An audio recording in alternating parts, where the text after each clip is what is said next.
గోవిందనామంలో 15 నామానికి అర్థం తెలుసుకుందాం.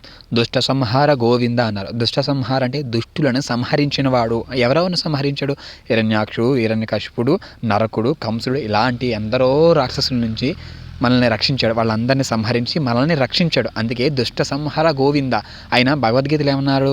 పరిత్రాణాయ సాధూన అనే శ్లోకంలో ధర్మ సంస్థాపనార్థాయ సంభవామి యుగే యుగే. ఎక్కడైతే అధర్మం జరుగుతుందో అప్పుడు ప్రతి యుగంలో నేను మళ్ళీ అవతరించి అధర్మాన్ని రూపుమాపి ధర్మాన్ని నేను నిలబెడతాను అని స్వామి స్పష్టంగా చెప్పడం జరిగింది. అందుకే దుష్టులు ఎక్కడైతే ఉన్నారో వాళ్ళందరిని హతమార్చి ధర్మాన్ని నిలబెట్టడం కోసం మళ్ళీ మళ్ళీ పుట్టేవాడు దుష్ట సంహార గోవింద అని అర్థం. కాబట్టి దుష్ట సంహార గోవింద, దుష్టులందరినీ సంహరించే స్వామికి.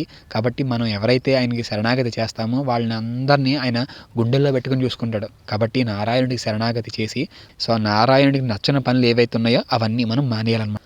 మరొక వీడియోలో మరొక నామం గురించి తెలుసుకుందాం. ఓం నమో వెంకటేశాయ.